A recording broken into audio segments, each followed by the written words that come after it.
تو ہمارے ایک ڈونر تھے جو کہ تھائی لینڈ میں ہوتے تھے اور وہ کافی عرصے سے سول ہاسپٹل کے زمانے سے PWA کے زمانے سے ہیلپ کر رہے تھے ہماری. تو وہ آئے ہوئے تھے تو میں ان کے پاس پہنچ گیا اور میں نے کہا جی ہم نے ایک ایسے ہاسپٹل بنانا ہے جو کہ کوالٹی کیئر کرے اور فری آف کاسٹ ہو. اور میں نے کہا Aga Khan was a benchmark مارک کیونکہ کوالٹی کو وہی لے کے آئے تھے. میں نے کہا کہ اس سے بہتر نہیں تو کم از کم ویسا اور فری. وہ خوب ہنسے.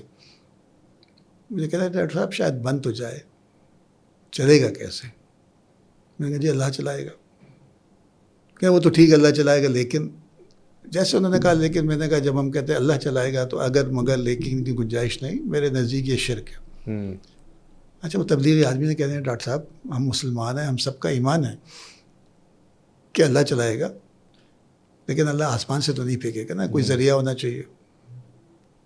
میں نے بھی موقع مناسب سے جب میں نے کہا آپ دے دیں گے, کہنے لگے میں دے دوں لیکن میں مر گیا اور میرے بچے نہ دیں. تو میں نے کہا میرا اسٹانس وہی ہے کہ اللہ چلائے گا, آپ بحث کر رہے ہیں, ایسا کرتے ہیں اس کو کسی منطقی انجام تک پہنچاتے ہیں, یا آپ مجھے کنونس کریں یا میں آپ کو کنونس کرتا ہوں.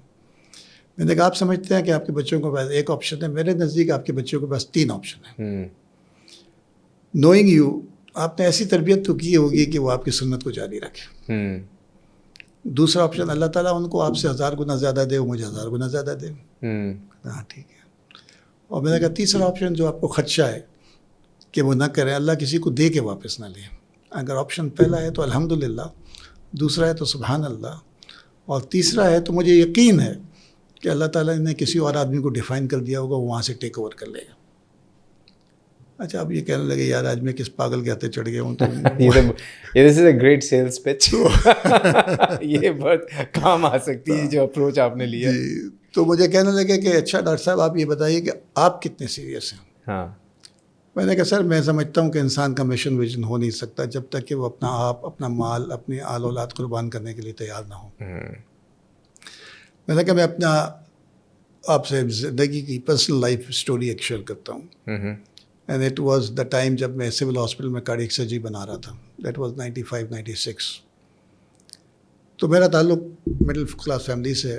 میں اوریجنلی پشاور سے ہوں, میری ساری فیملی وہیں رہی ہے. میرے فادر 56 میں کراچی آ گئے تھے. میری تعلیم اور پیدائش کراچی کی ہے. تو I am a true Karachiite basically. ٹھیک ہے. اور میری وائف میری فرسٹ کزن ہے, وہ بھی ڈاکٹر ہیں. وہ پشاور میں رہی ہے, پشاور میں پلی بڑھی ہیں, وہیں سے گریجویٹ ہیں. تو 96 میں جب ہم ایک کرائے کے گھر پہ رہتے تھے, میرے پاس ایک سوزوکی گاڑی ہوتی تھی FX جو چلا کرتی تھی, اور میرا بڑا بیٹا 1 سال کا تھا. تو میری وائف اس سے پہلے جاب کرا کرتی تھی پرائیویٹ میں جب تک بیٹا پیدا نہیں ہوتا. ان کا یہ تھا کہ بچے جب اسکول جائیں گے تب میں کام کروں گی, کیونکہ میں چاہتی ہوں بچے میری پہلی رسپانسبلٹی بچے ہیں. تو ان کا بھی میرے ساتھ کہتی ہیں آپ بڑا اچھا کام کریں, میں آپ کے ساتھ ہوں, لیکن چیریٹی بگنز ایٹ ہوم نا. ٹھیک ہے. تو آپ کو ہمیں اپنا گھر ہونا چاہیے. مجھے بہت بڑا گھر نہیں چاہیے, چھوٹا سا گھر ہونا چاہیے. آپ کو اس کے لیے کچھ کرنا چاہیے. اب میرے سر پہ چھت ہو. تو میں ان سے کہا کرتا تھا کہ کروڑوں لوگ ایسے ہیں جو کہ فٹ پاتھ پہ سوتے ہیں اس دنیا میں, کروڑوں ایسے جھوپڑیوں میں رہتے ہیں, کروڑوں کرائے کے گھر پہ رہتے ہیں. ہماری قسمت میں ہوگا تو مل جائے گا. تو یہ بات ہوتی رہتی تھی. میں ان کو کنونس کرنے کی کوشش کرتا تھا, مجھے کنونس کرنے کی کوشش کرتی تھی.